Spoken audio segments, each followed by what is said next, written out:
everybody, it's John and Gavin. Today we are opening up Armada, Star Wars Armada Separatist Alliance Fleet Starter Set. Yes, so this is the new factions that Fantasy Flight pre-Atomic Mass Games is going to release. Yes. And it's the Separatist Alliance. It's separatized. It's separatized. And as always, get separatized. There's a little shout out to a movie reviewer here on YouTube, Chris Stuckman. So, here's the thing. This is the core set, the new core set. Old core set came with two factions, so you can buy it. It was on Amazon. You can find it for like $80.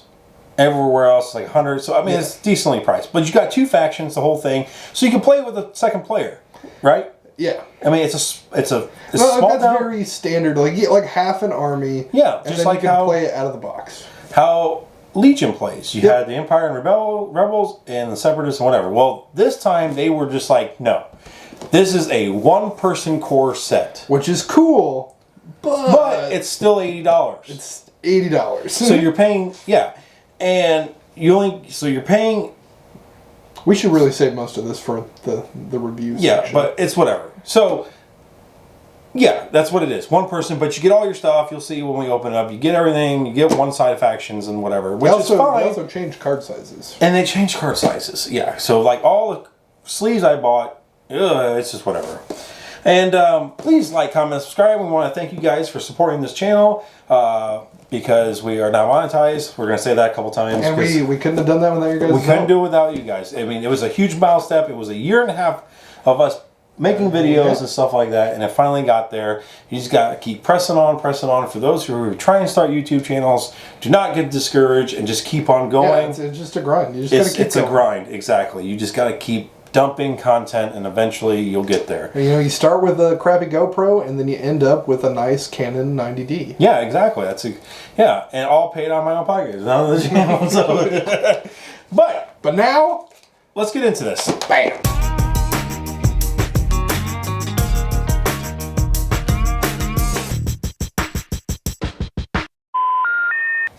Now we can talk about the booms and the card sizes and the womp-womps on the price.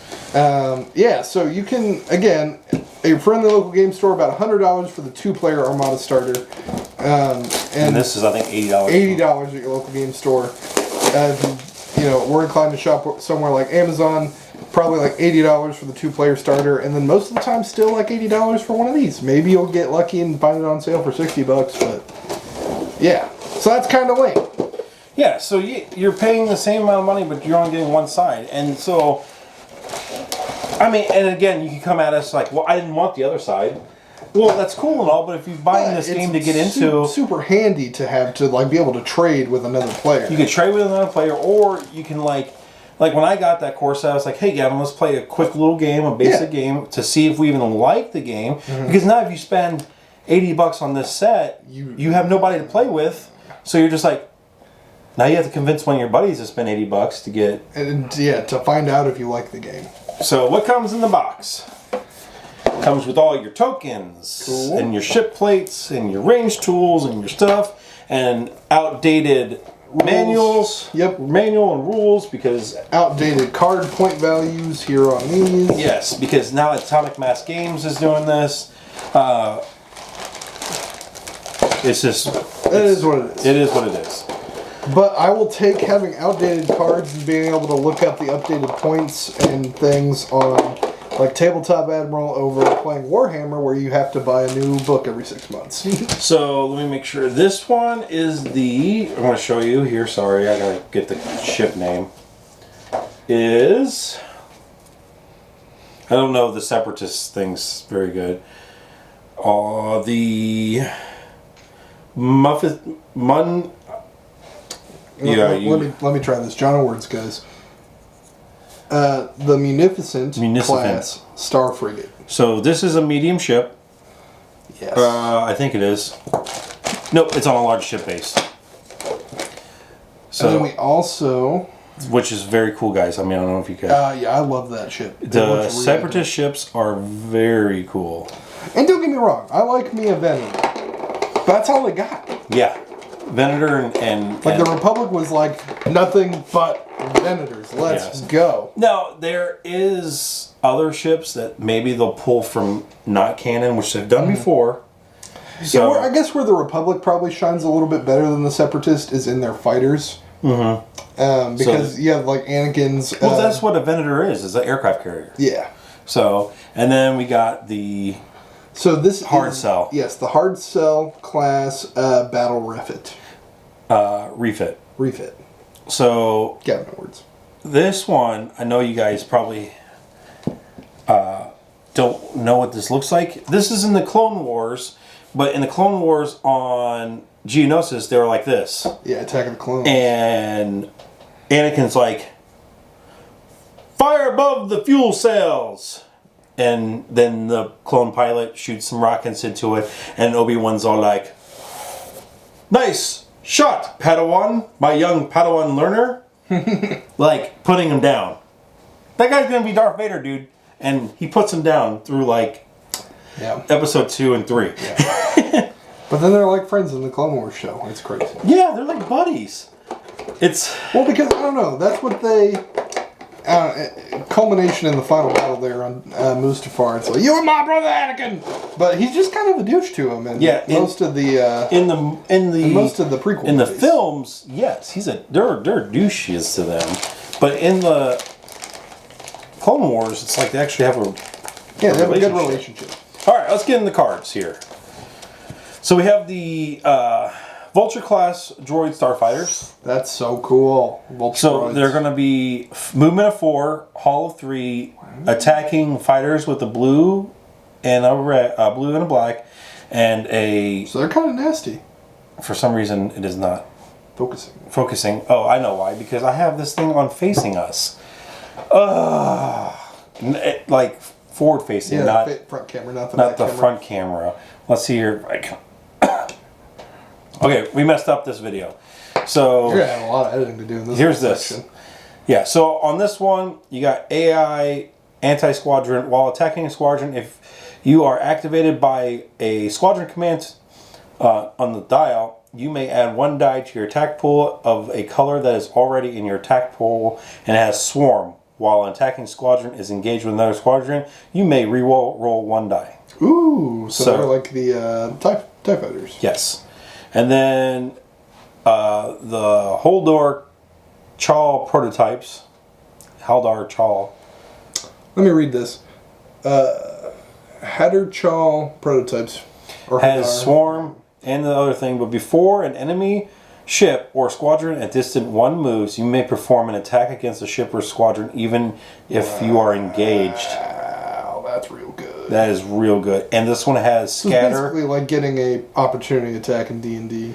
And this has scatter, so you can scatter all damage, and a brace. That's pretty sick. And then it's the same attack against and same hull. So this is real good. So you want to, on your Separatist people, you want to fly close. Okay, let's get to the damage cards, because guys, they changed the size. I think they're phasing out the tiny cards because that's what in the original core set they're tiny, and this one they're standard size. To me, it makes sense in a game like Legion that your upgrade cards are going to be tiny and stuff. But in this game, I don't know. It's already bigger scale. And I tell you what, when you deal critical damage and you have to do a face-up token, so how damage works is your first damage critical lands a face-up, and then you have to resolve the effect, and then the second one is face down. So if you do 2 criticals, you get 1 face-up, 1 face-down. And some it goes straight to your hull, ignores your shields. Yeah, ignores your shields, and it's like this one cannot spend aim tokens or whatever. Scatter results, I think. No, that one's accuracy.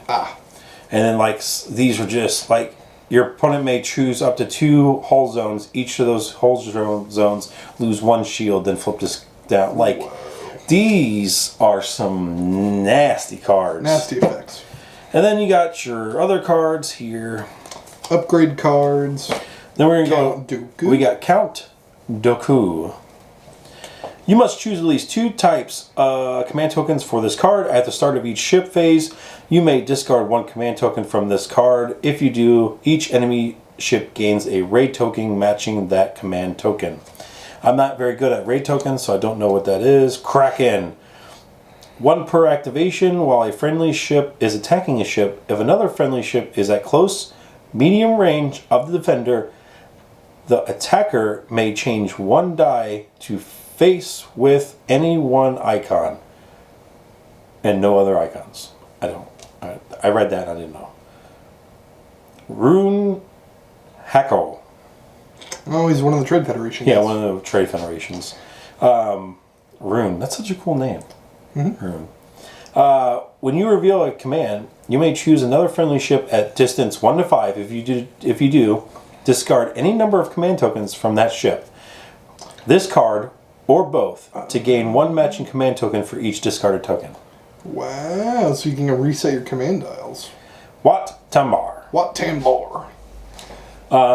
Engineering token, you may spend up to 2 shields from any of your hull zones to any one hull zone on another friendly ship at distance 1 to 5 so to gain shields? twice as many to gain twice that many additional engineering points.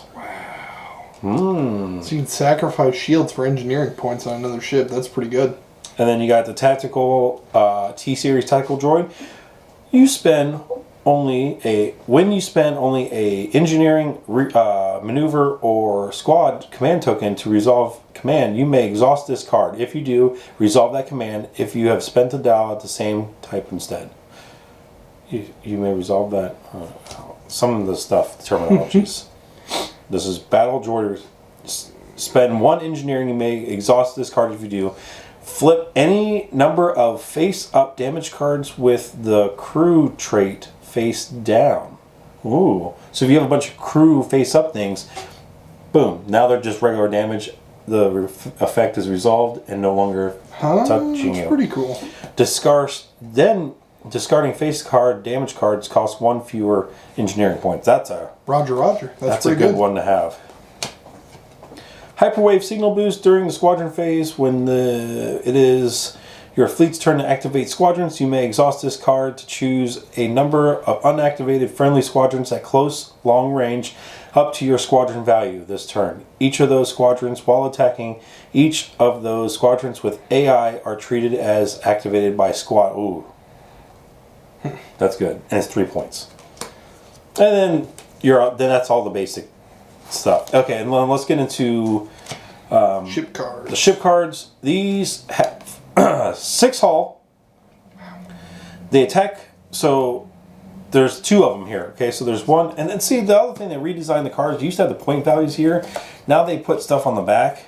Because they're more like Legion cards now. Yes, with the point values. So you got one that's 70 points and one that's 73 points. So there's a 3-point difference. Oh my gosh, why wouldn't you just take the better one? And then you gain the ability on this one to throw black dice at squadrons. Which is really good. So it has 4 shields up front, 3 on the sides, 2 in the rear, 2 movements, same damage tokens. And then this one does 1 extra squadron. Yeah, so to me, for 3 points. That's one of the most interesting things. So obviously, you get a set of dice for this game. That's one of the more interesting things about this game in particular. In Legion, there's like a not good, medium, and good dice to throw, but in this, they're all kind of different. So the blue dice are the most consistent, but you're also not going to hit as hard. The red dice hit the hardest, but are the least, or I think black dice hit the hardest, but are the least accurate. And you have them at the shortest range, so it's more like a shotgun blast. Whereas the red dice, they hit the hardest and can shoot the farthest, but are not super accurate. And then, yeah, because red's the furthest, right? Yes, red's the furthest, but you can do double hits, but they don't have a crit and hit. The black dice have crit and hits. Yes, which that's where you do, because it makes sense. You're up on close. Yeah. So then you got the hard sell class. There's one that's 47 points and one that's 52 points. And the only difference is the higher point damage throws a black die for squadron plus a blue. And then you can go from your side arcs to go from red to blue, or from blue to red. Yeah, it looks like the speeds are the same. Speeds are the same. The defense tokens are the same. This one has no weaponry on the back. I mean, it's like it's a transport. Yeah, because those are just engines. Yeah.